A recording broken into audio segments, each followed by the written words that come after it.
नमस्कार। कार्यक्रम सीधा कुरा जनतासँग हेर्नको निमित्त न्यूज 24 टेलिभिजन हेरेर बसिरहनु भएका सम्पूर्ण दर्शक महानुभावहरूलाई स्वागत छ। म वीरेन्द्र जैरो। मानिसहरू कति सजिलै राजीनामा माग्छन्। देशको खोलानाला हो र राजीनामा बनेको। खोलानाला पो माग्ने बित्तिकै स्वदेशी विदेशीलाई सबैलाई दिन मिल्छ। राजीनामा जस्तो कुरा माग्दैमा दिन सकिन्छ र? प्रतिनिधि सभाका बहुमत सांसदले हस्ताक्षर गरेर राष्ट्रपति कहाँ जाँदा त केपी ओलीले राजीनामा दिएका थिएनन्। अब अहिले ओलीले माग्दैमा प्रचण्डले राजीनामा देलान्। फेरि राजीनामा पनि किन दिनु? आखिर प्रधानमन्त्रीले भनेको कुनै ठूलो कुरा पनि छैन। प्रधानमन्त्रीले भनेको के मात्रै हुन् भने म र मेरो अग्रज राजनीति गर्ने साथीहरूले देशको स्वाधीनता विदेशीको पाउमा चढाइसकेका छौँ। मेरो चाहिँ जिब्रोमा लगाम छैन, फुत्त साँचो कुरा निस्केको मात्रै हो। प्रधानमन्त्रीले भन्नुभएको यति मात्रै त हो। अनि यति सानो कुरा भन्दा पनि राजीनामा माग्नु जायज हुन्छ होला त? देशको खोलानाला भएको भए स्वदेशी त के विदेशीलाई पनि दिन हुन्थ्यो। तर मामिला प्रधानमन्त्री पदको छ। यो पदमा शक्ति हुन्छ र माओवादले भन्छ शक्ति बन्दुकको नालबाट निस्किन्छ। यसकारण खसीको टाउको देखाएर कुकुरको मासु बेच्ने थलोमा कसैले राजीनामा माग्दैमा दिनुपर्छ भन्ने छैन। व्यङ्ग्य मिश्रित राजीनामा प्रकरणको यो चर्चासँगै यसमा जोडिएका अन्य कुराहरू पनि छन्। सत्ताको नेतृत्व गरिरहेको दलले भनेको छ प्रतिपक्षले प्रधानमन्त्रीको राजीनामा माग्नु असंसदीय अभ्यास हो। नयाँ सरकार गठन गर्न सभामुखको समेत हस्ताक्षर गरेर कोशी प्रदेशमा बहुमत पुर्याइएको छ। कोशी प्रदेशमा भइरहेको यस्तो गति छाडा कामलाई संसदीय अभ्यासको सुन्दर नमुना भन्न छाडेर केन्द्रमा मान्छे अल्मलिएको देख्दा पनि उदेक नै लाग्छ। कोशी प्रदेशमा अर्को सुन्दर काम पनि भएको छ। दर्शकबिन, प्रधानमन्त्रीका ज्वाइँलाई नयाँ सरकारमा पनि मन्त्री नै बनाइएको छ।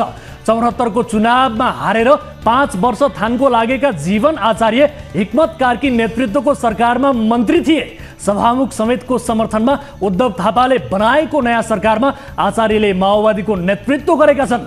माओवादीका अरू सांसद जहाँको त्यही छन्, तर जीवन आचार्यको प्रमोसन भएको छ। ससुरा देशकै प्रधानमन्त्री पार्टीको अध्यक्ष हुँदा ज्वाइँ साहबहरूले यदि मौका त पाउनै पर्यो। ज्वाइँ साहबलाई हाम्रो पनि बधाई छ। नाति पढ्ने विद्यालयका सञ्चालकको पुस्तक विमोचन गर्दा भएको लफडा अझै शान्त भएको छैन। फेरि कान्छी छोरीका पतिको यो प्रमोसनले नयाँ विवाद चाहिँ सृजना नगरोस्। परिवार व्यवस्थापनमा गिरिजा प्रसाद कोइरालापछि सफल र सक्षम त प्रधानमन्त्री प्रचण्ड नै हुनुहुन्छ जस्तो लाग्छ।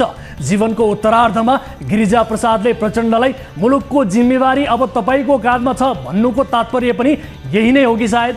केपी ओलीको राजीनामा माग्नेहरूलाई त्यो बेलाका अरिङ्गारहरूले भन्ने गर्थे राष्ट्रवादी राजनेतालाई काम गर्न नदिन राष्ट्रघातीहरू एक भए। अहिलेका प्रधानमन्त्रीले यो देश दिल्लीले चलाउँछ, उतैबाट प्रधानमन्त्री छानिन्छन् भनेर देशलाई कुनै अर्को देशको गुलाम सरहको स्टाटसमा राखिरहँदा अहिलेका बारुलाहरूले भनिरहेका छन् भ्रष्टाचार विरुद्ध प्रचण्डले फिल्म देखाउन थाल्दा अतालिएकाहरूले सरकारको विरोध गरिरहेका छन्। पुराका पुरा राज्य संयन्त्रले आफ्नो हातमा हुँदा सिआइबीले गरेको 2वटा कामलाई देखाएर सरकारले यस्तो शानदार काम गर्यो भन्नु शोभनीय हुन्छ र? नेपाल प्रहरीको एउटा ब्युरोले गरेको कामको छातामा प्रधानमन्त्री, मन्त्री, सांसद, पार्टी नेता, कार्यकर्ता सबै ओत लाग्न आउने हो भने सिआइबीका हाकिम किरण बज्राचार्यलाई नै प्रधानमन्त्री बनाए भइगयो नि। भ्रष्टाचार र बेथिति विरुद्ध काम गर्ने के एउटा सिआइबी मात्रै हो र? प्रत्येक कार्यालयमा सिआइबी वा अख्तियारको भूमिकामा हाकिमहरू हुन्छन्। ती सबैलाई भाइब्रेट गर्ने काम भनेको सरकारको हो। दुःख पनि कस्तो कस्तो भने एआइजीको टिमले गरेको एघात कामको सहारामा प्रधानमन्त्रीले आफ्नो फेस सेभ गर्नु परेको छ। सिआइबीले यति नगरिदिएको भए अरू त होइन, प्रधानमन्त्रीकै विजोग हुने रहेछ। दर्शकबिन, देशमा भइरहेका अनेक उत्पादबाट जनता मात्र होइन, केही जनप्रतिनिधि पनि आजित भइसकेका छन्। आजै काठमाडौँका मेयरले नेपालमा सरकार दिल्लीले बनाउँछ भन्दा कसैलाई केही नहुने, मैले भारतको सांस्कृतिक आक्रमणको विरोध गर्दा तारेक बोक्न बाध्य हुनुपर्ने भन्दै प्रश्न उठाएका छन्। कहिलेकाहीँ त लाग्छ नेपालमा साँचो बोल्नेहरूलाई बाँच्न नदिने, राम्रो काम गर्न नदिने कुनै विदेशी हुँदैनन्। स्वदेशीले नै असल मानिसहरूलाई हैरान पार्छन् र काजी भीम मल्ल बनाउँछन्। हाम्रो देशमा ठोस काम गर्ने भन्दा पनि चान्चुन कामलाई नै ठुलो बनाउने र हो हल्ला गर्ने चलन बढी नै छ। व्यक्तिगत योग्यतादेखि सरकारी कामहरूलाई समेत निकै बढाइ चढाइ गरिन्छ। नेपालमा गरिबले उपचार नपाएर किन मर्नु परेको छ? यस्तो स्थिति हटाउन के गर्नुपर्छ भन्ने कुरा हाम्रो देशमा धेरैलाई थाहा छ दर्शकबिन। तर 200 रुपैयाँको बेड निशुल्कको तमासा चलिरहेको छ। विज्ञहरूले ठोस र भरपर्दिलो काम गर्नुहोस् भनेका छन्। हाम्रा मन्त्रीहरू टालटुले र प्रचारका काममा व्यस्त छन्। उनीहरूले यस्तै काम गरिरहेका छन्। 5 कक्षा पास गर्नेले PhD गरेको धाक दियो भने कस्तो हुन्छ? हो, यहाँ 5 पासेहरूको बौद्धिकता पनि सुन्नु परेको छ। तल जरा काटेर माथि पातमा पानी हाल्ने मन्त्रीहरूको प्रचार पनि हेर्नु परेको छ। पुराना दलहरूको कुरै छाडौँ, नयाँ दलहरूले जनताका ठोस समस्या र समाधानमा के कस्ता उपायहरू देखाउन सक्छन् भनेर सचेत नागरिकहरूले निहालिरहेका छन्। जनताले राष्ट्रको विकासमा काम गर्नु भनेर पठाएका छन्, तर सरकारमा रहेका मन्त्री प्रधानमन्त्रीहरू नै अरूतिरका जनतालाई मुखले होइन सरकारी व्यवहारबाटै लात हानेर आफ्नो निर्वाचनमा मात्रै बजेट खनाउँछन्। अनि प्रतिपक्षमा भएकाहरू नयाँ बनिएकाहरू कहिले स्टन्टमै रमाइरहेका छन्। आदरणीय नयाँ पुराना माननीयज्यूहरू, तपाईहरूको हरकत स्टन्टमा गणना हुन्छ कि काममै गणना हुन्छ भनेर भ्यू पाउने जनता पनि यो देशमा छन्। कतिपय सोझा सिधा मान्छेलाई तिम्रो पूर्वजन्मको याद दिलाएर उपचार गरिदिन्छु भन्दा पत्याउने जनता पनि यही छन्। त्यस्ता सोझा सिधा मानिसहरूलाई त जसरी पनि अल्मल्याउन सकिन्छ, तर ठोस काम खास मौकामा त्यस्तो दल नेताले लिएको अडान दिएको अभिव्यक्तिको हिसाब गर्नेहरू पनि यही नै छन्। सामाजिक सञ्जालमा नदेखिँदा, क्यामेराको भिड जम्मा नगर्दा आफ्ना निजी मामिला व्यवहारहरू निजी शैलीमै गर्दा पनि चल्छ। अरूको जरा काट्नेहरू मात्र छैनन् यो समाजमा। राम्रो काम गर्ने, राम्रो प्रतिभा खोजी खोजी बाहिर ल्याउनेहरू पनि धेरै छन्। यति कुरा नयाँ पुराना सबैले ख्याल राखुन्। आउनुहोस् सुरु गरौँ जनताको चासो गुनासो र प्रश्न सहितको विशेष कार्यक्रम सिधा कुरा जनतासँग।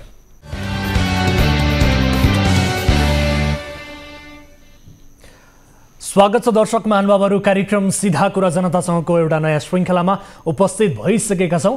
आम नागरिकको चासो गुनासो र प्रश्नहरू समेट्दै ती विषयको जवाबदेहिता खोजिरहेका छौँ र ती विषयको समाधान पनि खोजिरहेका छौँ। र आजको कार्यक्रममा 2वटा महत्त्वपूर्ण प्रकरणको फलोअप गर्दैछौँ। एक ललिता निवास प्रकरण र दोस्रो पशुपतिनाथको जलहरी प्रकरण। ललिता निवास प्रकरणमा केही व्यक्तिहरू पक्राउ परेका छन् र महानगरले खास गरी संरचना हटाउन दिएको अल्टिमेटम आज पुरा भएको छ। ललिता निवास क्षेत्रभित्र आज जे देखियो त्यो देखाउँदैछौँ एक विशेष रिपोर्ट मार्फत। र यस्तै पशुपतिमा गायब पारिएको सुन नाटकीय ढङ्गले फेला पर्दै गएका छन्। मिलन थापालाई पदमा राख्दा प्रमाण मेटिएको शङ्का पनि गरिएको छ। यो विषय के हो? फलोअप रिपोर्ट आजको कार्यक्रममा प्रस्तुत गर्दैछौँ। यस्तै मिटर ब्याज सम्बन्धी अध्यादेश निष्क्रिय भएपछि पीडितहरू फेरि आन्दोलनमा उत्रिएका छन्। यो विषय पनि आजको कार्यक्रममा समावेश गर्दैछौँ। यसबारे थप कुराकानी गर्दैछौँ र वैदेशिक रोजगारीका क्रममा ठगीमा परेकाहरूको गुनासो पनि आजको कार्यक्रममा समेट्दैछौँ। आउनुहोस् कार्यक्रमको सुरुवात गरौँ ताली र गालीबाट। यसअघि हामीले सोधेको प्रश्न थियो, कोशी प्रदेशमा सभामुख बाबुराम गौतम समेतको समर्थनमा काङ्ग्रेसले नयाँ सरकार गठन गरेको छ। सरकार बनाउन सभामुख समेत उत्रिनुलाई प्रदेश संरचना मास्ने अभ्यास सुरु भएको मान्न सकिन्छ? सकिन्छ भन्नेले तालीमा र सकिन्न भन्नेले गालीमा भोट गर्नुपर्ने थियो। जसअनुसार 76%ले तालीमा र 24%ले गालीमा मत जाहेर गर्नुभएको छ। अर्थात् सरकार बनाउन सभामुख समेत उत्रिनुलाई प्रदेश संरचना मास्ने अभ्यास सुरु भएको मान्न सकिन्छ भन्नेमा बढी मत परेको छ। तालीमा दर्शकहरूले बढी मत व्यक्त गर्नुभएको छ। अब ताली र गालीका लागि आजको प्रश्न यस प्रकार छ। प्रधानमन्त्री पुष्पकमल दाहाल प्रचण्डका छोरी ज्वाइँ समेत रहेका जीवन आचार्य कोशी प्रदेशमा दोहोरिएर मन्त्री बनेका छन्। नातावादकै कारण आचार्यले यस्तो अवसर पाएका हुन् भन्नेले तालीमा र होइनन् भन्नेले गालीमा भोट गर्नुहोला। हाम्रो पात्रको एप्लिकेसन मार्फत ताली र गालीका लागि भोट गर्न सक्नुहुनेछ र भोटिङ सुरु हुन्छ अब आजको पहिलो अनि महत्त्वपूर्ण विषय, घर बनाउन काठमाडौँ महानगरले नै कर लिएर अधिकार दिएपछि बनेका भवन कसरी अवैध हुन्छन्? कर लिँदासम्म अवैध नहुने अनि अहिले जमिन खाली गर भनेर निर्देशन दिन मिल्छ? यो प्रश्न आफ्नो घरको गेटमै टाँसेर ललिता निवास भित्र बनेका घरका धनीहरू यति बेला बसेका छन्। घर बनाउन अनुमति दिने, नक्सा पास गरिदिने, कर असुल्ने अनि अहिले आएर जमिन खाली गर्नु भन्ने निर्देशन नै अवैध रहेको दावी गर्दै घरधनीहरूले गेटमा आफ्ना वैधानिक बनिएका कागजातहरू टाँसेका छन्। अस्थायी संरचना हटाउन र स्थायी संरचना खाली गर्न महानगरले दिएको निर्देशनको म्याद सकिएपछि महानगरको टोली आज फेरि ललिता निवास क्षेत्र पुगेको छ। अर्कोतिर यस प्रकरणमा मुछिएका सञ्चार मन्त्रालयका बहालवाला सचिव सहित केही पूर्व अधिकारी आजै पक्राउ परेका छन्। यो फलोअप रिपोर्ट हेर्नुहोस्। विवादित ललिता निवास क्षेत्रमा रहेको यो बालुवाटार आवास हो। यहाँ दुईवटा आवासीय भवनहरू छन्। काठमाडौँ महानगरले यस क्षेत्रभित्र रहेका अस्थायी संरचना हटाउन र स्थायी संरचना खाली गर्न निर्देशन दिएपछि यी घरका घरधनीहरूले आफ्नो सम्पत्ति वैधानिक हो भनेर जनाउने कागजहरू गेटमै टाँसेर बसेका छन्।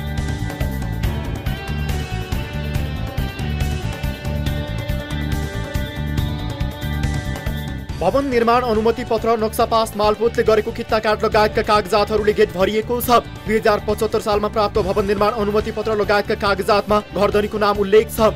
महानगरले ललिता निवासको जमिन सरकारी भएको र यहाँ बनेका संरचना अवैध हुन् भनेर दिएको निर्देशनलाई चुनौती दिँदै यहाँ जमिन किनेर घर बनाएकाहरूले आफ्नो तर्फका प्रमाणहरू गेटमै टाँसेका छन्। गत असार 17 गते प्रकाशित यो सूचनामा काठमाडौँ उपत्यका नगर विकास योजनाबाट अनुमति लिएको र आवश्यक दस्तुर तिरेर खडा गरिएको संरचना वैध भएको उल्लेख छ। यी कागजात हेर्नुहोस्।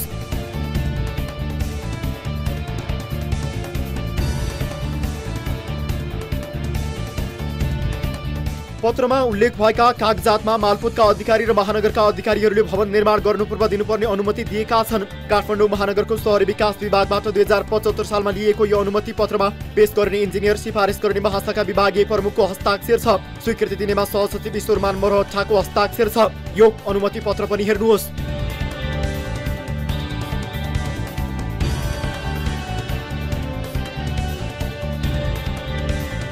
यस्तै गेटमा टाँसिएको अर्को सूचनामा खुला क्षेत्र र सडक बाटोको जमिन खुला गर्न निर्देशन भएको छ। 2063 माघ 11 गते रोक्का रहेका कित्ता मध्ये यहाँ उल्लेखित कित्ताहरूको जमिन खुला गर्न नगर नियोजक भाइ काजी तिवारीले निर्देशन दिएका छन्। काठमाडौँ महानगरले अहिले यस क्षेत्रका घरहरू खाली गर्न निर्देशन दिएको छ। घरधनीहरूले गेटमै टाँसेका यी विवरणहरूले महानगरकै स्वीकृतिमा बनाइएका घर कसरी अवैध हुन्छ भन्ने प्रश्न गरिरहेको छ। एक हप्ताभित्र हटेनन् अस्थायी संरचना, महानगरले दियो फेरि निर्देशन।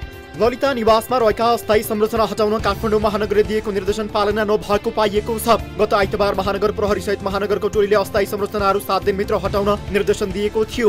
नहटाएमा महानगरले अस्थायी संरचनामा डोजर चलाउने चेतावनी नै दिएको थियो। एक हप्तापछि महानगर प्रहरीको टोली फेरि निरीक्षणका लागि ललिता निवास पुग्यो। तर महानगरको निर्देशनपछि केही संरचना हटाइए पनि अधिकांश संरचना हटाउन सुरु नै भएको छैन। महानगरले फेरि पनि हटाउन निर्देशन दिएर फर्किएको छ।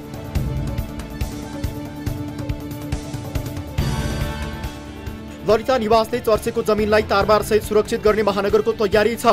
आवश्यक परेमा डोजर चलाउने महानगरले जनाएको छ। इलिगल कुराहरू, कानुन विपरीत बनेका सार्वजनिक जग्गा अतिक्रमण रोक्नु महानगरको कर्तव्य हो। सार्वजनिक जग्गामा बनेका चिजहरू त भत्किन्छ, ढिलो चाँडो भनेको कुरो। बहालवाला सचिव कृष्णबहादुर राउत र समर्जन कम्पनीका तत्कालीन प्रमुख पनि पक्राउ।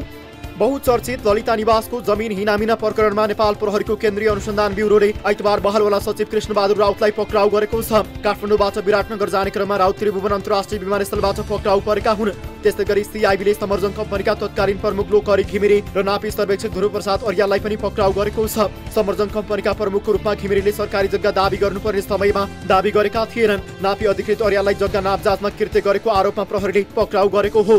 यो प्रकरणमा जोडिएका पूर्व निर्वाचन आयुक्त सुधीर कुमार शाह, व्यापारी मीन बहादुर गुरुङ लगायत 9 जनालाई प्रहरीले यसअघि नै पक्राउ गरी अनुसन्धान गरिरहेको छ। सार्वजनिक पद धारण गरेका झण्डै 150 भन्दा बढी पदाधिकारी र कर्मचारीहरू पनि यस मामिलामा जोडिएका छन्। सिआइबीले 406 जना विरुद्ध पक्राउ अनुमति लिएर ललिता निवास जग्गा प्रकरणमा कृत्य तथा संगठित अपराध मुद्दामा अनुसन्धान गरिरहेको छ। यसअघि 2078 साल पुसमा लामो अनुसन्धानपछि सिआइबीले सरकारी वकिलको कार्यालय काठमाडौँमा अनुसन्धान प्रतिवेदन बुझाएको थियो। तर सरकारी वकिल कार्यालयले थप अनुसन्धान गर्नु भनेर फिर्ता पठाएपछि ललिता निवासको फाइल बन्द भएको थियो। दर्शकहरू, ललिता निवास प्रकरणमा सरकारी लिखत कृत्य गरेको आरोपमा अनुसन्धानका लागि पक्राउ परेका व्यवसायी मीनबहादुर गुरुङको बचाउमा निजी क्षेत्र यति बेला अघि सरेको छ। आज नेपाल उद्योग वाणिज्य महासङ्घ, नेपाल उद्योग परिसङ्घ र नेपाल चेम्बर अफ कमर्सले संयुक्त विज्ञप्ति जारी गर्दै अदालतले दोषी ठहर नगर्दै व्यवसायीलाई थुन्ने कार्यले निजी क्षेत्रलाई त्रसित बनाएको दावी गरेका छन् र विज्ञप्तिमा खास गरी गुरुङको नाम उल्लेख त गरिएको छैन, तर छानबिनमा पक्राउ परेका गुरुङप्रति नै उनीहरूको विज्ञप्ति लक्षित भएको स्पष्ट देखिन्छ। र यसै विषयमा यो विषय के हो, उहाँहरूको भनाइ चाहिँ के हो, यसै विषयमा थप कुराकानी गर्नका लागि हामीले टेलिफोन सम्पर्कमा जोडेका छौँ नेपाल चेम्बर अफ कमर्सका अध्यक्ष राजेन्द्र मल्ललाई। अध्यक्षज्यू, स्वागत छ यहाँलाई कार्यक्रम सीधा कुरा जनतासँगमा। धन्यवाद। हजुर, अब आज खास गरी नेपाल चेम्बर अफ कमर्स सहितका प्रमुख 3 निजी क्षेत्रका सङ्गठनले नाम नलिइकन व्यवसायी मीनबहादुर गुरुङका पक्षमा चाहिँ विज्ञप्ति निकालेर आरोप लाग्दैमा उद्यमी व्यवसायले थुन्नु हुँदैन भनेर भनेका छन्। अब ललिता निवास प्रकरणमा आजै मात्र सरकारका बहालवाला सचिव नै पक्राउ पर्नुभयो। कानुन सबैका लागि समान हुँदा व्यवसायहरूलाई पनि त्यही नै लागू हुने होइन र अध्यक्षज्यू? 100% यो नेपाली नागरिक भएपछि कानुन भनेको सबैलाई लागू हुनुपर्छ। त्यसमा हामी क्षेत्र चाहिँ सहयोग गर्न सरकारसँग तयार तत्पर छौँ। तर यो विषयमा एउटा के कुरा भयो भन्दाखेरि जुन किसिमको विभिन्न तह तब्कामा होइन कारबाही चलाउने भन्ने कुरा देखियो नि हजुर होइन, जो कसैले गल्ती गरेको सबै त्यो ठाउँमा कानुनको दायराबाट कोही पनि उक्किन पाउँदैन। हजुर तर त्यो ललिता निवास जग्गा प्रकरण मात्र होइन कि हामीले सम्पूर्ण निजी क्षेत्र के छ भन्दाखेरि यो लेभलमा गएर यसलाई कारबाही गर्ने तह भन्दाखेरि विभिन्न तह जाँदाखेरि लगानी मैत्रीबाट बन्न सक्दैन होइन। हजुर कानुन तोडेर कसैले के गर्छ भने चाहिँ साना ठुला जो पनि नियमको आधारमा बस्नुपर्छ। तर त्यसको मतलब यो होइन कि सरकारले गरेको त्रुटिलाई जनतालाई चाहिँ एउटा भाग दिनु भएन, संरक्षण गर्नु भएन, दुःख दिनु भएन भन्ने मात्र हाम्रो भनाइ हो। गलत गर्नेलाई छुट चाहिँ दिनु पाउने भन्ने कुरा चाहिँ हामी छाडा सङ्घहरूको स्पष्ट धारणा। तर यहाँ त्रुटि तपाईँहरूले के देख्नुभयो र त्यसकारण तपाईँहरूले बचाउ गर्नुभयो भन्ने कुरा पनि छ। त्रुटि चाहिँ के देख्नुभयो तपाईँहरूले? यसमा चाहिँ के हो भनेदेखि सर्वप्रथम त यो जग्गा प्रकटीकरणमा हजुर जुन मान्छेले सुरुमै एउटा जग्गा खरिद प्रक्रिया गर्दाखेरि गल्ती गरेको हो, प्लानिङ गरेको त्यसलाई चाहिँ कारबाही हुनु पर्यो होइन। कानुन चाहिँ सबैलाई मान्यता हुनु पर्यो। तर विभिन्न तह तब्कामा म पछि तपाईँ पछि उहाँ यसो यो राख्दाखेरि लगानी मैत्री वातावरण चाहिँ यो मुलुकमा बन्दैन, गलत गर्नेलाई छुट दिनु हुने भन्ने हामी निश्चय छाडा सक्ने छैन। तर अध्यक्षज्यू देशमा सुशासन नहुँदा, कानुनी राज नहुँदा, विधिको शासन नहुँदा व्यवसाय गर्नेहरूलाई पनि धेरै गाह्रो पर्छ, निकै अप्ठ्यारो पर्छ। अब भ्रष्टाचार विरुद्धका कार्यहरू खास गरी सरकारले गर्न थाल्दा कतै कर्मचारी, कतै नेता, कतै व्यापारी समातिएलान् अनि व्यापारीलाई चाहिँ थुनामा नराखी अनुसन्धान गर्नु, अरूलाई चाहिँ जे गरे पनि हुन्छ भनेर भन्न मिल्छ त? त्यसो होइन। हामी उद्योगी, व्यापारी, नेता, कार्यकर्ता, जनता सबै कानुनको दायरामा बस्नुपर्छ। हजुर तर यसको मतलब यो होइन कि सरकारले चाहिँ गलत गर्ने, जनतालाई दुःख दिने यो प्रवृत्ति चाहिँ हुनु भएन भन्न खोजेको। अनि तपाईँहरूले खास गरी मिनबहादुर गुरुङजीको बचाउ गर्नुको कारण के त? विज्ञप्तिमा त त्यही आशा देखिन्छ। हामीले मिनबहादुर गुरुङलाई बचाउ गर्नु भने हामी त्यो पक्षमा छैनौँ। हजुर उहाँ चाहिँ गलत छ भने कानुनको दायरामा आउनुपर्छ।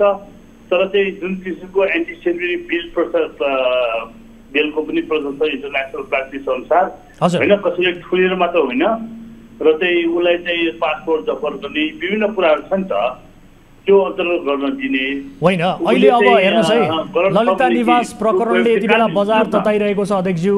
अनि यसअघि चाहिँ खास गरी नक्कली भुटानी प्रकरणमा बालकृष्ण खाँड, टोपबहादुर राईमाझी पनि पर्नुभयो। उहाँहरू विरुद्ध पनि अभियोग प्रमाणित भइसकेको छैन। एकपटक सुन्नुहोस् है, उहाँहरू विरुद्ध मैले अहिले भर्खरै नाम लिएका व्यक्तिहरू विरुद्ध पनि गलत प्रक्रिया र ढिलासुझी यो प्रशासन प्रक्रिया नेपालमा चाहिँ एकदमै गलत प्रक्रियाले गइरहेछ होइन। यसरी चाहिँ दुःख दिनु हुँदैन भन्ने हाम्रो होइन। मैले केही बेर अघि मात्रै नाम पारेका छु। म यहाँलाई आग्रह गर्छु, विलम्ब आग्रह के हुन्छ भन्दाखेरि कानुनको त्रुटि छ भनेदेखि त्यसलाई कारवाही गर्नुपर्छ, कसैले पनि छुट पाउँदैन। तर के छ भने हिजो एउटा भन्ने अर्को नियमले चाहिँ जनतालाई बाँधेर चाहिँ ल्याउनु हुँदैन मतलब हाम्रो भनाइ हो। तर अब हेर्नुहोस् है, त्यो कानुनको दायरामा आउनै पर्छ। हामी निजी क्षेत्र छाडा सङ्घ सरकारलाई सहयोग गर्न तयार तत्पर छौँ भन्ने कुरा चाहिँ तपाईँको मिडिया मार्फत राख्नु चाहन्छु। ठिक छ, मैले के स्पष्ट पार्न चाहेँ भने यसअघि जो नक्कली भुटानी प्रकरणमा बालकृष्ण खाँड, टोपबहादुर राईमाझी पनि पर्नुभयो, उहाँहरू विरुद्ध पनि अभियोग प्रमाणित भइसकेको त छैन नि। तर अहिले उहाँहरू त जेलमै पुग्नु भएको छ। मिनबहादुर गुरुङ त अहिलेसम्म हिरासतमा मात्रै हो। यसलाई कसरी बुझ्ने भने के उहाँ त हिरासत छानबिन भइरहेको छ। हामीले मिनबहादुर गुरुङको पक्षमा कुरा गरेकै छैनौँ। हजुर, यसरी जुन निजी क्षेत्र सम्बन्धी सरकारले एएनएम लाल पूर्जा दिने, जग्गा पास गरिदिने अथवा चाहिँ पनिसमेन्ट गर्ने भन्ने कुरा सरकारको दायरामा छ, हामी सबै समेट्नुपर्छ। तर चाहिँ यसको मतलब यो होइन कि हिजो सरकारले गरेको गल्ती यो जनताको त यो चाहिँ ललिता निवासको प्रकरणमा विभिन्न तह तब्काका चाहिँ मान्छेले जग्गा खरिद गरिरहेको रहेछ कि मैले किने, यहाँले किन्नुभयो, त्यसपछि तपाईँको छोराले किन्नुभयो, मेरो नातिले किन्नुभयो, यस्तो पनि प्रथा हुन्छ भन्ने मात्र हाम्रो विनम्र आग्रह हो सरकारलाई होइन। एउटा चाहिँ लगानी मैत्री वातावरण चाहिँ बिगार्नु भएन भन्ने हाम्रो आग्रह हो। भनेको जसले त्यो जग्गा पास गरे हाम्रो स्पष्ट धारणा छ। जो अधिकारीले त्यो जग्गा पास गरे उनीहरूलाई चाहिँ कारबाही हुनु पर्यो, तर जसले पैसा तिरेर त्यो खरिद गरे उनीहरूलाई चाहिँ किन कारबाही गर्ने? पैसा तिरेर गरेको मान्छेले भएर त यहाँ हामीले प्राइभेट सेक्टरमा आग्रह गरेको त्यो कुरा हो नि। हामी कोही व्यक्तिसँग लाग्दैनौँ। हजुर, पैसा तिरेर सरकारले दिएको लाभ पूर्तामा त्यो चाहिँ जनतालाई दुःख पायो भने यो देशमा लगानी मैत्री वातावरण बन्दैन, कसरी पनि लगानी गर्नलाई अप्ठ्यारो पर्छ भनेर सरकारसँग हामीले आग्रह गरेको हो। तपाईँहरूको यदि आग्रह हुन्थ्यो भने तपाईँहरूले विज्ञप्तिमा स्पष्ट रूपमा यही कुरा उल्लेख गर्नुपर्ने थियो नि त। यहाँ त कन्फ्युजन भयो, तपाईँहरूले त आफ्नो व्यवसायीको समेत नाम लेख्न कन्जुसाइ गर्नुभयो विज्ञप्तिमा। मिडियामा म फेरि पुनः दोहोऱ्याउन चाहन्छु, हाम्रो विज्ञप्ति स्पष्ट रूपमा क्लियर छ, हेर्नु होला, पढ्नु होला। कानुन भन्दा माथि कोही पनि नेपाली नागरिक हुनुहुन्न भन्ने कुरा हामीले स्पष्ट रूपमा भनेको जसका बारेमा तपाईँहरू बचाउ गर्दै हुनुहुन्छ उहाँकै नाम पनि त लेख्नका लागि तपाईँले स्पष्ट रूपमा त लेख्नका लागि त कन्जुसाइ गर्नुभयो नि त उहाँहरूका पक्षमा। कहिले पनि गरेको छैन। खै त म आफै स्वयं चेम्बरको अध्यक्ष छु, मैले गल्ती म पनि सजाय भोग्छु, अरू व्यक्तिको कुरा गर्न मिलेन, कानुनभन्दा ठुलो कोही पनि हुँदैन। अनि आजको विज्ञप्तिमा तपाईँहरूले मिनबहादुर गुरुङजीको नाम उल्लेख गर्नुभएको खै त? छैन, किन गर्ने? प्राइभेट सेक्टरमा यस्तो किसिमको भएपछि लगानी मैत्री वातावरण बन्दैन। सरकारले लालपुर्ता दिने पटक पटक चाहिँ त्यो भएको कुरामा जसले ग्रान्ड डिजाइन गर्छ त्यसलाई कानुनको दायरामा ल्याउनुपर्छ भन्ने हामीले स्पष्ट भनिसकेका छौँ होइन। तपाईँ पछि म पछि अरूलाई सम्पूर्णलाई समेट्नु त भएन नि त।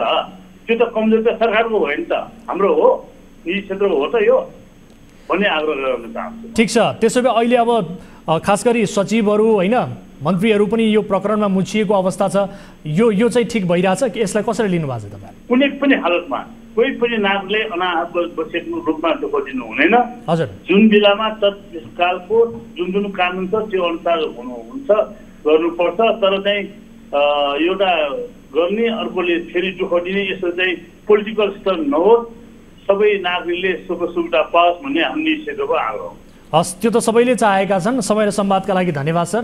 हस् सर, तपाईँलाई पनि धन्यवाद। मैले हाम्रो निजी क्षेत्रबाट एकदम क्लियर छौँ, हामी चाहिँ एउटा नेपाली नागरिक हौँ, चाहिँ यो नागरिकको हैसियतले ऐन नियम कानुन पालन गर्छौँ।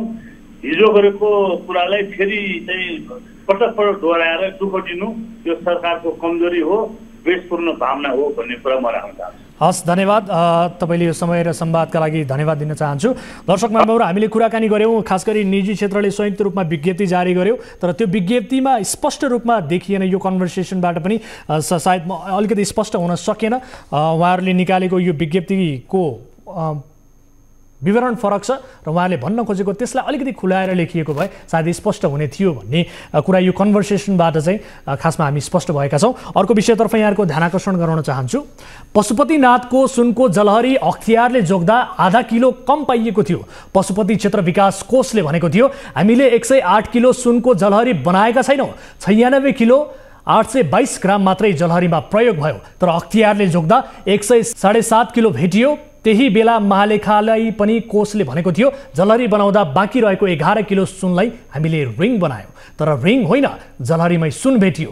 अख्तियारले जोकेपछि पनि आधा किलो सुन गायब नै भयो। यो सुन कहाँ छ भनेर सोद्धा कोषका पदाधिकारीहरूले थाहा छैन भन्ने गर्थे। तर अहिले अख्तियारको कारबाहीबाट जोगिन हो वा किन हो थाहा छैन, कता कताबाट सुन ल्याएर कोषले पगालेर पनि राखिसकेछ।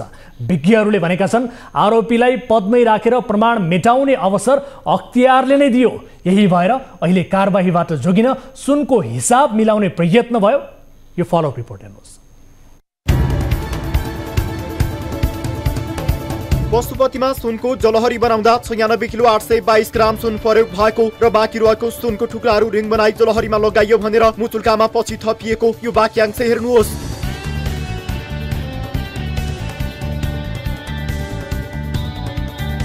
तर अख्तियार दुरुपयोग अनुसन्धान आयोगले असार 10 मा जलहरी जोग्दा 96 किलो 822 ग्राम होइन 107 किलो 468 ग्रामको जलहरी भेटियो। अब प्रश्न उठ्छ, मुचुल्का गरिदा जति सुन खर्च भएको थियो त्योभन्दा 10 किलो 646 ग्राम बढी ओजनको जलहरी कसरी रहन गयो? पशुपति क्षेत्र विकास कोषले गरेको मुचुल्कामा उल्लेख भए भन्दा बढी सुन अख्तियारले फेला पारेको थियो। असार 10 मा जलहरी जोग्दा 107 किलो 468 ग्राम पाइए पनि जलहरीको असली ओजन हुनु पर्थ्यो 108 किलो अर्थात् 532 ग्राम सुन अख्तियारले जोग्दा पनि पाइएको थिएन। यो 532 ग्राम सुनको हिसाब पशुपति क्षेत्र विकास कोषले कहिले पनि कतै पनि देखाएन। अहिले एकाएक जलहरी निर्माणका क्रममा बाँकी रहेको टुक्रा टुक्री र धुलो पगालेर जोग्दा 53 तोला सुन प्राप्त भएको भन्ने खबरहरू सार्वजनिक भएका छन्। 53 तोला सुन 617.98 ग्राम हुन्छ अर्थात् हुनुपर्ने भन्दा केही बढी सुन प्राप्त भएको विषय अहिले सार्वजनिक भएको छ। पशुपति क्षेत्र विकास कोषका पदाधिकारीले सुनको हिसाब झण्डै 2 वर्ष लुकाएका थिए। हिसाब माग्ने कोषकै सदस्यहरूलाई समेत उनीहरूले जवाफ दिने गरेका थिएनन्। जलहरी बनाउँदा सुन गायब पारिएको कुरा उठाउने मध्येका देवी प्रसाद बराललाई संस्कृति मन्त्री सुदन किराँतीले कोष सदस्यबाट हटाइसकेका छन्। पशुपतिमा सुनको जलहरी बनाउँदाको हिसाब कतैबाट पनि मेल खाने गरी कोषले सार्वजनिक गरेको छैन। अख्तियारले जोग्दा आधा किलो मात्रै कम परिमाणमा जलहरीको ओजन भेटियो। त्यो आधा किलो सुन पनि कहाँबाट कसरी ल्याइयो भन्ने कुराको प्रमाण मेटाउँदै पगाल्ने काम भइसकेको छ। सुनको हिसाब जसरी जोड्दा पनि मिल्दैन। मिलन थापालाई पदमा राख्दा प्रमाण मेटिएको शंका। जलहरी बनाउँदा 10 किलो 976 ग्राम सुन गायब भएको प्रमाण यो कोषकै पदाधिकारीहरूको रोहबरमा तयार पारिएको यो मुचुर्काले पुष्टि गर्छ। यो 10 किलो 976 ग्राम सुनलाई जलहरी अड्याउन रिङ बनाउन प्रयोग भएको कुरा महालेखा परीक्षकको कार्यालयले सार्वजनिक गरेको प्रतिवेदनले पनि पुष्टि गर्छ। महालेखा परीक्षकको कार्यालयलाई समेत कोषले 11 किलो सुन जलहरीमै खर्च भएको जानकारी दिएको थिएन। तर जोग्दा जलहरीमै थप 10.5 किलो सुन भेटियो। अब प्रश्न उठ्छ, यस्तो कसरी भयो? भ्रष्टाचार विरोधी अभियन्ता र विज्ञहरूले यस प्रकरणका आरोपीलाई लामो समयसम्म पदमै कायम राख्दा प्रमाण मेटाइएको हुन सक्ने अनुमान गरेका छन्। पूर्व गृह सचिव तथा भ्रष्टाचार विरोधी अभियन्ता खेमराज रेग्मीको मतमा 11 किलो सुन कम पाइएको विषय प्रश्न देखा पर्ने बित्तिकै अख्तियारले आरोपीहरूलाई पदबाट निलम्बन गराउने प्रक्रियामा जानु पर्थ्यो। त्यसो नगर्दा अहिले नाटकीय ढङ्गले सुन फेला परिरहेको छ। जलहरी प्रकरणमा अख्तियार प्रवेश गरेर पनि उसले अभियुक्तहरूलाई झण्डै 2 वर्ष पदमै बहाल हुने अवसर दिएको थियो। अख्तियारले छाडेको यो चलखेल पिरियडमा मुचुर्कामा उल्लेख भए भन्दा 10.5 केजी सुन प्रकट भयो भने कहिले पनि आधा किलो सुन बारे मुख नखोरेका पदाधिकारीले अहिले सुन भेटिएको भन्दै त्यसलाई पगालेर पनि राखिसकेका छन्। वरिष्ठ अधिवक्ता एवं भ्रष्टाचार विरोधी अभियन्ता श्रीहरि अर्यालले पनि अख्तियारकै शैलीमा त्रुटि देखेका छन्। पहिले कैफियत देखेर उजुरी लिने, अहिले केही छैन भनेर सामसुम पार्ने जस्तो हल्का क्रियाकलाप भएको अर्यालले बताए। सुन पुगेन भन्ने कुरो महालेखा परीक्षकको प्रतिवेदनमा पनि परेको छ। सुन पुगेन भन्ने कुरो अख्तियारमा पनि पटक पटक उजुरी परेको छ। अख्तियारले तत्काल तदारुकताका साथ त्यो काम हेर्दै हेरेन। यो हदसम्म यो ठाउँसम्म चाहिँ अख्तियारले पुर्याउने काम कसैले जिम्मेवारी ल्याएको छ भने त्यो अख्तियारले नै जिम्मेवारी ल्याएको छ। अख्तियारलाई सोध्नुपर्छ पहिला किन पुगेन भनेर अहिले कसरी पुग्यो भनेर। त्यो सुन चाहिँ नि त्यो चाहिँ के छ भनेदेखि कहीँ कतै गफलत नभएदेखि एकचोटि नपुगेको सिद्ध करिब करिब सिद्ध भइसकेको सुन अहिले कसरी सिद्ध भयो, कसरी पुरा भयो, यो कुरो चाहिँ सबभन्दा महत्त्वपूर्ण छ। यसमा चाहिँ छानबिन हुनुपर्छ। पूर्व सदस्य सचिव प्रदीप ढकाल विरुद्ध अख्तियारको मुद्दा 1 करोड 44 लाख बिगो। पशुपतिमा सुनको जलहरी बनाउने बेला सदस्य सचिव थिए प्रदीप ढकाल। जलहरी बनाउने उपसमितिका संयोजक थिए त्यो बेलाका कोषाध्यक्ष डाक्टर मिलन कुमार थापा। यिनै थापा अहिले अख्तियारको पन्जाबाट उम्किने वातावरण बनिरहेको छ। तर प्रदीप ढकाल विरुद्ध चाहिँ अख्तियारले मुद्दा दायर गरिसकेको छ। ढकालले पदमा रहँदा 1 करोड 44 लाख 11,781 रुपियाँ अवैध रूपमा आर्जन गरेको दाबी अख्तियारले गरेको छ। ढकालले जोडेको यो रकम जफत गर्ने, यति नै जरिवाना तिराउने र 2 वर्ष जेल हाल्नुपर्ने माग आयोगको छ। ढकालसँग 79 जेठ 30 स्तम्भमा 6 करोड 39,93,312 रुपियाँ तुरत खुलेको सम्पत्ति भेटिएको थियो।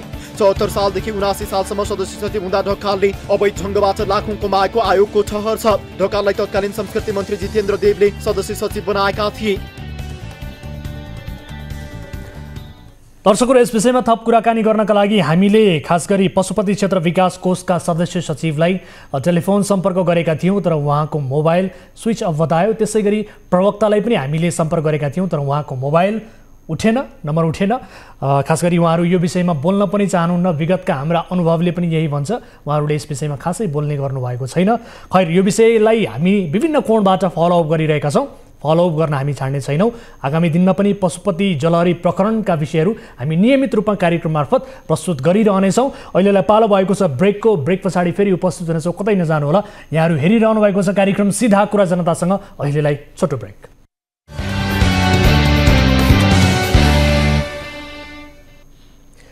ब्रेकपछि स्वागत छ दर्शकहरू कार्यक्रम सिधा कुरा जनतासँगमा। अब अर्को विषय, मुलुक अपराध संहिता संशोधन गर्न जारी गरिएको अध्यादेश संसदबाट पारित नभई खारेज भएपछि मिटर ब्याज पीडितहरू पुनः आन्दोलित भएका छन्।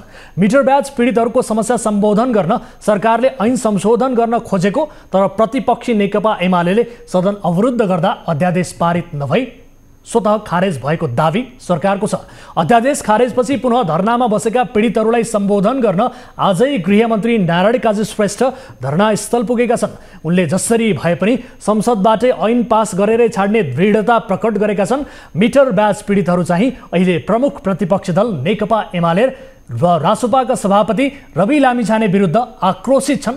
यो रिपोर्ट हेर्नुहोस्।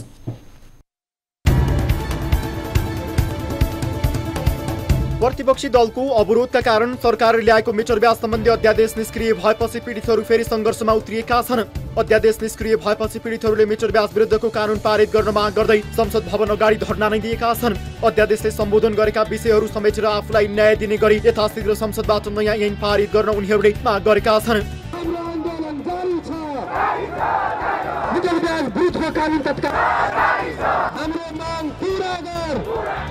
गत वैशाख 17 गते सरकारले मुलुकी अपराध संहिता 2076लाई अध्यादेश मार्फत संशोधन गर्दै अनुचित लेनदेनको रूपमा मिटर ब्याजी समस्या समाधानको कानुनी उपाय खोजी गरेको थियो। कानुनी निरन्तरताका लागि बुधबारसम्म प्रतिस्थापन विधेयक दुवै संसदबाट पारित हुनुपर्ने भए पनि प्रधानमन्त्री पुष्पकमल दाहाल प्रचण्डको आफूलाई प्रधानमन्त्री बनाउन भारतीय नागरिक प्रीतम सिंह पटक पटक दिल्ली गएको भनिदिएको अभिव्यक्तिलाई लिएर नेकपा एमाले प्रतिनिधि सभा र राष्ट्रिय सभा अवरुद्ध गरेको छ, जसका कारण त्यो अध्यादेश निष्क्रिय बनेको थियो। अधिवेशन आह्वानपछि पहिलो बैठकमा पेश भएको अध्यादेश स्वीकृत भएको 60 दिनभित्र स्वतः निष्क्रिय हुने प्रावधानका कारण अध्यादेश निष्क्रिय भएको हो।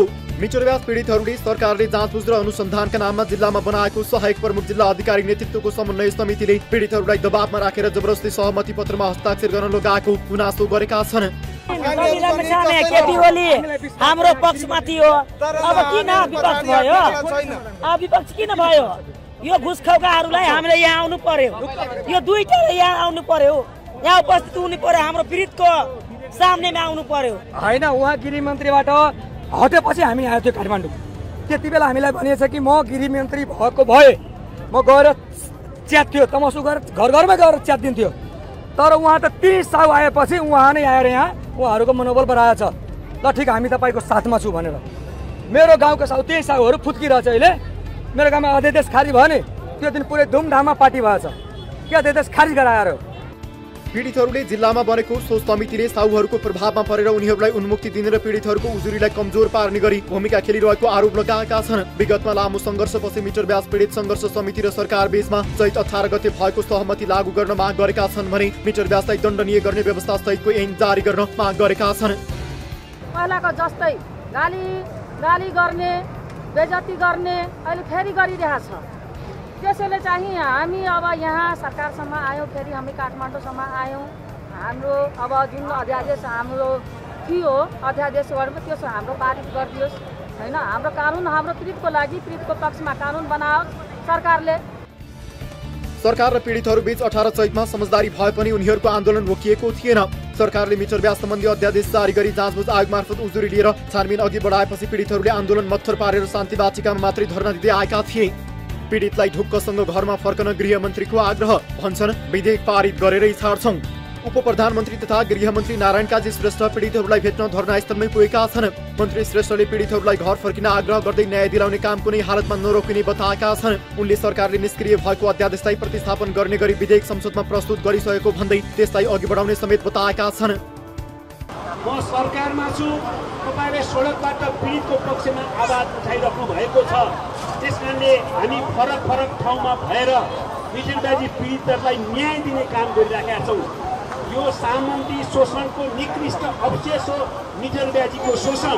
त्यसकारणले यो सामन्ती शोषणको अवशेषलाई अन्त्य गर्न सरकार प्रतिबद्ध छ।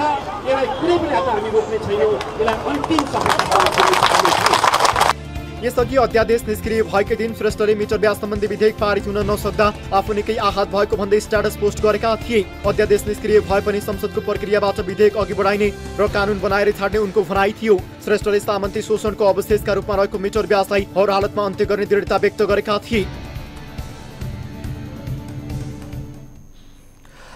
दर्शकहरू, खास गरी प्रतिपक्षी नेकपा एमाले सदन अवरुद्ध गर्दा अध्यादेश पारित नभई स्वतः खारेज भएको दावी सरकारले गरिरहँदा र प्रतिपक्षी एमाले प्रति पीडितहरूले पनि आक्रोश व्यक्त गरिरहँदा यसै विषयमा थप कुराकानी गर्नका लागि हामीले टेलिफोन सम्पर्कमा जोडेका छौँ नेकपा एमालेका प्रमुख सचेतक पदम गिरीलाई। प्रमुख सचेतकज्यू, स्वागत छ कार्यक्रम सीधा कुरा जनतासँगमा। धन्यवाद। अब मिटर ब्याज पीडितहरू फेरि धरनामा बस्न थालेका छन्। नेकपा एमालेका कारण अध्यादेश पास भएन भनेर सरकार पक्षले दावी गरेको छ। साथै मिटर ब्याज पीडितहरू पनि एमालेमाथि निकै आक्रोशित देखिएका छन्। उनीहरूको भनाइ पनि हामीले रिपोर्ट मार्फत भर्खरै देखायौँ। अध्यादेश पास भएको भए एमालेको के बिग्रिन्थ्यो सर? खास गरी मिटर ब्याज पीडितहरूलाई बारम्बार काठमाडौँमा आउनुपर्ने र धरनामा बस्नुपर्ने र चाहिँ भोकै तिर्खै चाहिँ माइती घरमा चाहिँ धरना कसेर बस्नुपर्ने यो बाध्यात्मक अवस्था सिर्जना गर्ने काम मुख्यतः अहिलेको सरकारले गरेको हो। हामी यसमा भ्रममा पर्नु हुँदैन। संसदमा नेकपा एमालेका दर्जनौं सांसदहरूले यसभन्दा अगाडिको अधिवेशनमा बारम्बार मिटर ब्याज पीडितहरूलाई चाहिँ छिटोभन्दा छिटो न्याय दिनु पर्यो, घरवास उठीवास लगाउने त्यस्ता चाहिँ मिटर ब्याजीवालाहरूलाई कानुनको बनाएर कानुनको दायरामा ल्याउनु पर्यो र कारबाही गर्नु पर्यो। यो सामन्तवादको अवशेषको रूपमा रहेको यो जुन मिटर ब्याजी जुन समस्या छ यो देशव्यापी रूपमा छ। यसलाई चाहिँ कानुन बनाएर कठोर कारबाहीको दायरामा ल्याउनुपर्छ भनेर नेकपा एमालेका धेरै सांसदहरूले संसदमा निरन्तर रूपमा उठाउनुभयो र हामीले छिटोभन्दा छिटो यो सम्बन्धित ऐन बनोस्, यसका लागि गृह मन्त्रालयले आवश्यक पहल कदमी लियोस् भनेर संसदमा हामीले धेरै सांसदहरूले बोल्ने काम पनि भयो। त्यो कुरा अहिले पनि रेकर्डमा छ, हामीले खोजेर हेर्न पनि सक्छौँ। त्यस पछाडि त्यति बेला गृह मन्त्री हामीले बारम्बार यो कुरा प्रतिपक्षहरूले उठाइसके पछाडि सरकार रोस्टममा आएर गृह मन्त्रीज्यूले जुन यो अहिलेको समस्या छ यो समस्या समाधान गर्नका लागि सरकार प्रतिबद्ध छ भन्ने कुरा उहाँले चाहिँ सदनलाई बताउनु भयो र हामीलाई के लागेको थियो भने सरकारले जुन प्रकारले प्रतिबद्धता जारी गरेको छ त्यही हिसाबले त्यही रफ्तारमा यसको जुन संवेदनशीलता छ, यसको जुन एउटा सघन किसिमको एउटा चाहिँ संवेदनशीलता हो, यो संवेदनशीलतालाई चाहिँ बुझेर छिटोभन्दा छिटो सदनमा विधेयक ल्याउँछ र फास्ट ट्र्याकबाट यसलाई पारित गरेर ती मिटर ब्याज पीडितहरूलाई न्याय दिने काम सरकारले गर्छ भन्ने हामीलाई लागेको थियो। तर भइदियो कुरा के भने अघिल्लो संसदको अधिवेशन सकिँदासम्म पनि विधेयक सरकारले संसदमा दर्ता गरेन। अनि त्यस पछाडि संसद सकिएपछि अघिल्लो अधिवेशन बैठक सकिए पछाडि अधिवेशन सकिएपछि त्यसको करिब 5-7 दिन पछाडि फेरि अध्यादेश लिएर आउने काम चाहिँ गर्यो। ठिक छ, अध्यादेश ल्यायो, त्यसलाई हामीले स्वागतै गर्यौँ, त्यो राम्रो कुरा हो, त्यसलाई अन्यथा भन्नुपर्ने कुरा केही पनि छैन। अनि अध्यादेश ल्याएको 1 हप्ता पछाडि फेरि अहिले दोस्रो अधिवेशन सुरुवात भयो। यो सबैको अगाडि जगजाहेर भएको विषय हो र वैशाखको 24 गते यो दोस्रो अधिवेशन सुरुवात भयो। त्यो दिनमा अध्यादेश टेबल भयो संसदमा अनि वैशाखको 27 गते त्यो अध्यादेशलाई संसदले ओनरसिप लियो, स्वीकार गर्यो। यो सबैको अगाडि छ र हाम्रो संविधानमा के व्यवस्था छ भने कोही अध्यादेश सरकारले ल्याउँछ भनेदेखि अध्यादेश पछाडिको जुन संसद अधिवेशन सुरु हुन्छ त्यसको 60 दिनभित्र त्यो प्रतिस्थापन विधेयक ल्याइसक्नुपर्ने हाम्रो संवैधानिक व्यवस्था छ है। तर गरिदियो के भने वैशाखको 27 गते स्वीकार भइसकेको अध्यादेशलाई 60 दिन बित्दासम्म सरकारले चाहिँ त्यसलाई प्रतिस्थापन विधेयक ल्याउने कुरामा ध्यान दिँदै दिएन, कानमा तेल हालेर सुत्यो। ठिक छ, तर त्यो त ढिलो भइसकेको थियो होइन? त्यसमा त प्रश्न जायज पनि होलान्। तर तपाईहरूले जुन बेला संसद अवरोध गर्नुभयो त्यो अवरोध एक दिनपछि मात्रै गरिदिँदा पनि हुन्थ्यो नि, सरकारलाई दबावमा राख्ने अरू उपाय पनि हुन्थ्यो होलान्। तर एमालेलाई संसद अवरोधमै अलिकति बढी इच्छा भए जस्तो देखियो। त्यसकारण मिटर ब्याज पीडितहरूको यो समस्या जिउका तिउ रह्यो, अध्यादेश पनि स्वतः खारेज भयो भन्ने कुरा उठिरहेको छ। प्रश्न त तपाईँहरूतिर तेर्सियो नि त। अहिले एउटा कुरा के छ भने अहिले नेकपा एमालेमाथि नियोजित रूपले हमला गर्ने कोसिस भएको छ। यस्ता कुरासँग हामी डराउँदैनौँ। हामी के कुरामा स्पष्ट छौँ भने मिटर ब्याजीहरूलाई छिटोभन्दा छिटो न्याय दिनुपर्छ। उनीहरूलाई चाहिँ जुन खालको अन्याय भएको छ, शोषण भएको छ, उत्पीडन भएको छ र उनीहरूलाई सडकमा ल्याउने जुन खालको चाहिँ कामहरू भएको छ यो आजको दुनियाँमा बिल्कुल हुन नसक्ने, सुहाउँदै नसुहाउने घटना हो। यस कारणले गर्दा यस कुरामा सरकार संवेदनशील बनोस्, गम्भीर बनोस् भन्ने कुरामा हामीले बारम्बार सदनभित्र यो विषय उठायौँ। तर आज मिटर ब्याज पीडितहरू जो आज माइती घरमा आउनु भएको छ ती पीडितहरूलाई चाहिँ त्यसमा प्रोभोक गर्ने र नेकपा एमाले गर्दा पास भएन भनेर सरकारले आफ्नो लाचारीपन देखाउँदैछ। अर्थात् त्यो अझ भन्नुहुन्छ भने आफ्ना कमजोरी एउटा ढाकछोप गर्नका लागि सरकारले यो अनेक षड्यन्त्रहरू हाम्रो विरुद्धमा गर्दैछ। एमालेका कारण अध्यादेश पास भएन, पीडितहरूको विपक्षमा एमाले उभियो भनेर सत्ता पक्षले यति बेला तपाईहरुमाथि ठाडो आक्षेप लगाइरहेको छ। एमाले विरुद्ध पीडितहरूले पनि नाराबाजी गरेका छन्। किन भन्नुहुन्छ भने एउटा त अध्यादेश पछाडिको जुन अधिवेशन छ, अधिवेशनको 60 दिनभित्र त्यो प्रतिस्थापन विधेयक ल्याइसक्नुपर्छ र त्यसलाई कानुनमा लानुपर्ने जुन बाध्यात्मक संवैधानिक व्यवस्था छ त्यो व्यवस्थालाई सरकारले नबुझेको हो।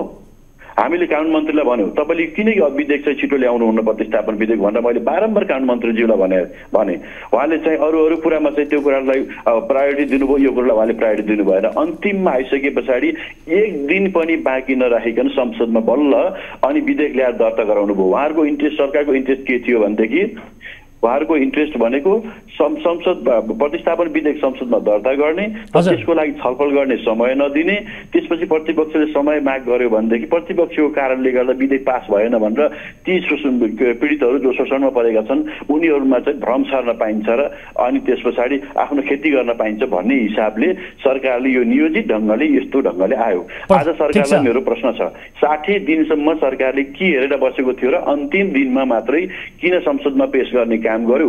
यसको जवाफ नारायण काजी श्रेष्ठले दिनुपर्छ कि पर्दैन? यसको जवाफ कानुन मन्त्रीले दिनुपर्छ कि पर्दैन? यसको जवाफ प्रधानमन्त्रीले दिनुपर्छ कि पर्दैन?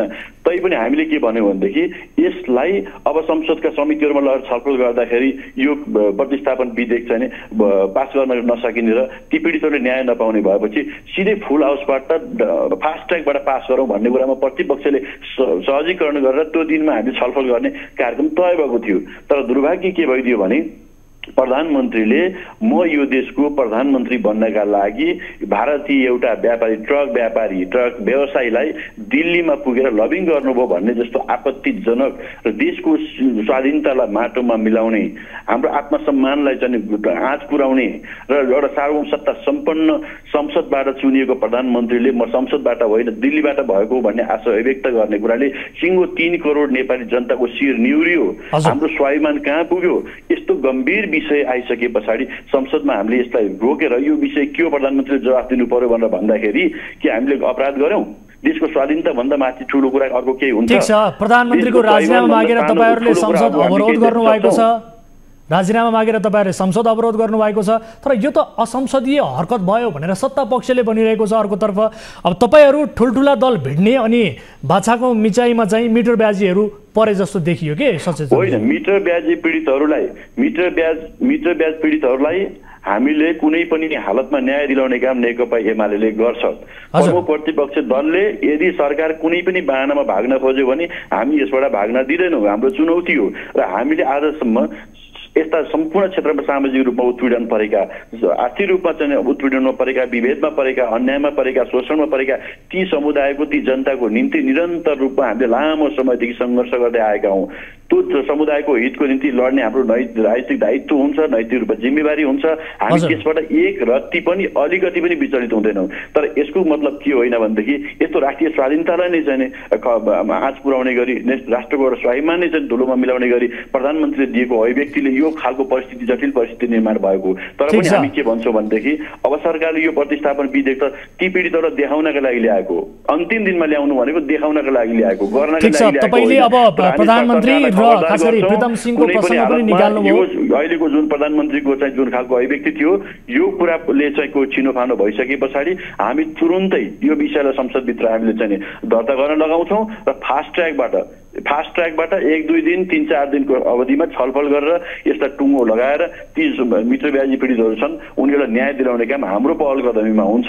हामी विश्वास दिलाउन चाहन्छौँ। यसमा हामी कुनै पनि हालतमा इफवर्ट केही पनि कसैले गर्ने ठाउँ राख्ने छैनौँ र हामी यसमा दृढताका साथ उभिन्छौँ। समय र संवादका लागि धन्यवाद sir. Thank you very much. दर्शकहरू, हामीले मिटर ब्याज पीडितका सम्बन्धमा कुराकानी गऱ्यौँ। ठुला दलहरू एक आपसमा भिडेर मिटर ब्याज पीडितहरूको समस्या जिउका त्यौँ देखिएको अवस्था छ। यति बेला हामी अर्को विषयतर्फ यहाँको ध्यान आकर्षण गराउँछौँ।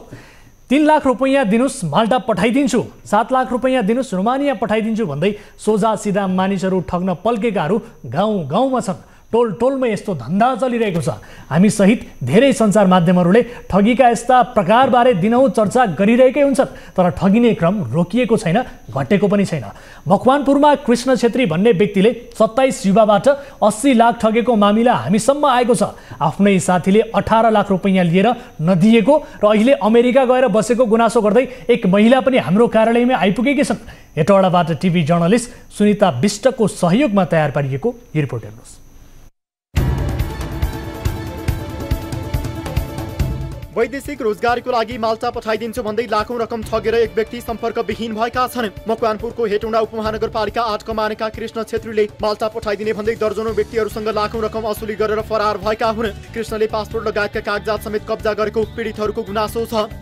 तपाईले विदेश पठाउन सक्नुहुन्न, त्यो सक्नुहुन्न भने हाम्रो डकुमेन्ट साथीभाइहरूको डकुमेन्टहरू, सर्टिफिकेटहरू, पासपोर्टहरू जसको दिनुपर्ने छ त्यो सबै रिटर्न गरिदिनुहोस्। तपाईले पैसा दिन सक्नुहुन्न भने त्यो डकुमेन्टको आधारमा हामी अर्को ठाउँमा ट्राई गर्छौँ, अथवा हाम्रो पैसा फिर्ता गरिदिनुहोस्। हाम्रो घरमा पनि समस्या छ। आफूलाई विदेश पठाउने एजेन्ट बताउने कृष्णले माल्टामा आकर्षक रोजगारीको प्रलोभन दिएका थिए। उनले प्रति व्यक्ति 1 लाखदेखि 3 लाख रुपियाँसम्म असुल गरे। मकवानपुरको विभिन्न ठाउँका 27 जनाको झण्डै 80 लाखभन्दा धेरै रकम ठगी गरेको पीडितहरू बताउँछन्। कृष्णले भने बमोजिम पैसा र कागजात पीडितले बुझाएका थिए, तर 4 वर्षसम्म युवाहरू माल्टा जान पनि पाएका छैनन्, पैसा पनि फिर्ता पाएका छैनन्। कृष्ण छेत्री नाम गरेको मान्छेले हामीहरूलाई, मेरो श्रीमानलाई रविन्द्र कुँवर माल्टा पोल्यान्ड पठाउँछु भनेर पैसा 3.5 लाख रुपियाँ क्यास दिएको हामीले। र आज 3.5 वर्ष हुँदाखेरि पनि न उसले पैसा रिटर्न दिन्छ, न पेपर दिन्छ। अरू ठाउँ पठाइदियो भन्दा पनि पठाउँदैन, पैसा रिटर्न दियो भन्दा दिँदैन। ऊ अहिले दिल्ली गएर लुकेर बसेको छ।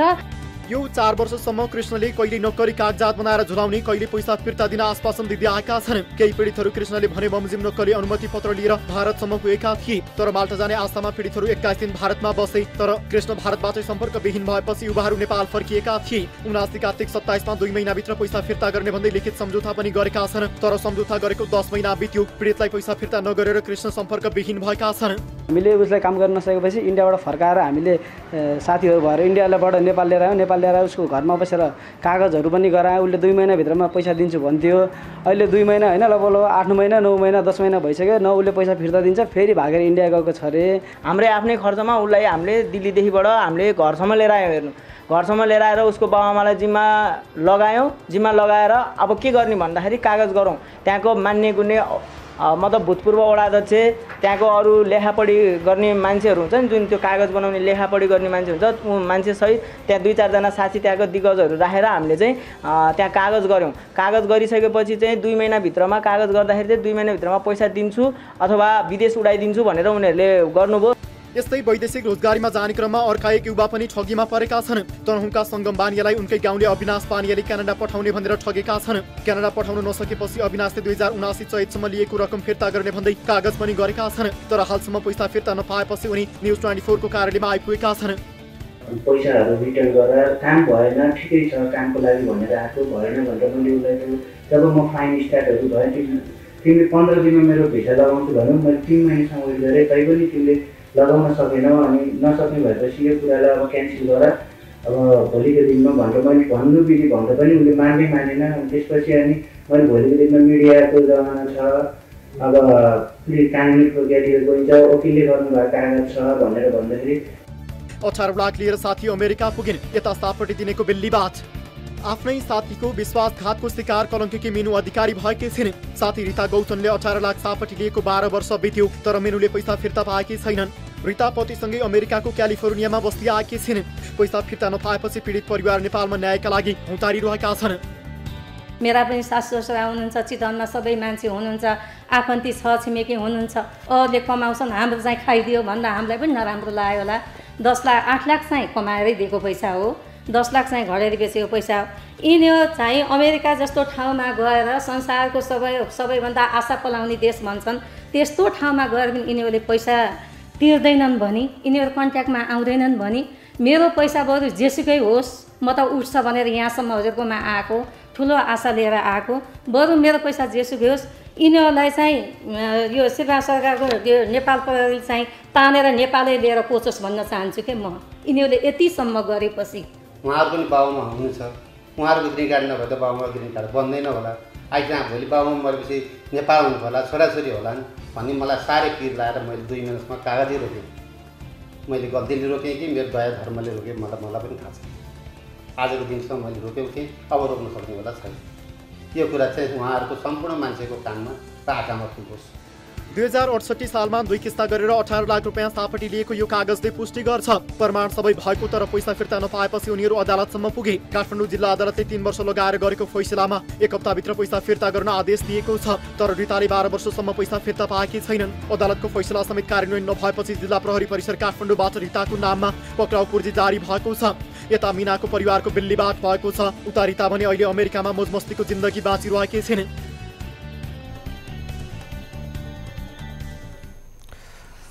दर्शकहरू, विभिन्न बाहनामा ठगिएका पीडितहरूको समस्या हामीले यहाँहरू समक्ष प्रस्तुत गऱ्यौँ। यी विषयलाई हामी पक्कै पनि फलोअप गर्छौँ जबसम्म यी नागरिकहरूको यी जनताहरूको समस्या समाधान हुँदैन तबसम्म हामी फलोअप गर्छौँ। र जो आरोपित हुनुहुन्छ, प्रमाणले पनि पुष्टि गरेका छन्, ती व्यक्तिहरूलाई पनि भन्न चाहन्छौँ कि उहाँहरूको समस्या छिटो समाधान गर्नुहोला। यति बेला कोही दर्शक हामीसँग जोडिनु भएको छ भाइबर मार्फत, उहाँसँग छोटो कुराकानी गर्छौँ। नमस्कार, कहाँबाट जोडिनु हो यहाँहरू? हजुर, सुन्दै हुनुहुन्छ मलाई? मैले स्क्रिनमा हजुर हजुर आमा कहाँबाट जोडिनु हो? यहाँहरूको शुभ नाम?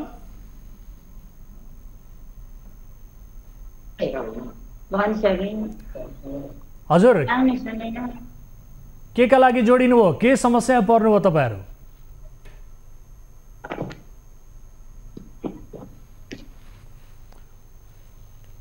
सुन्दै हुनुहुन्छ आमा मलाई? हेलो हजुर, भन्नुहोस् त के समस्या पर्नु भयो तपाईँहरू? मलाई सुन्दै हुनुहुन्छ?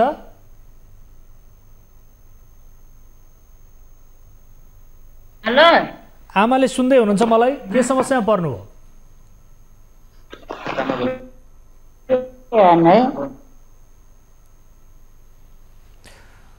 दर्शकहरू, एकजना वृद्ध बुवा र आमा हामीसँग भाइबर मार्फत जोडिनु भएको थियो, तर उहाँहरूसँगको सम्पर्क स्थापित हुन सकेन। मलाई जानकारी प्राप्त भएअनुसार एकजना वृद्ध आमा र बुवा सम्भवतः कुनै समस्या परेर हामीलाई सम्पर्क गर्नुभएको थियो, तर उहाँहरूसँगको सम्पर्क यति बेला टुटेको छ। मलाई जानकारी प्राप्त भएअनुसार नेटमा केही गडबडी देखिएका कारण, उहाँहरूको नेट स्लो भएका कारणले गर्दाखेरि उहाँहरूसँगको सम्पर्क स्थापित हुन सकेन।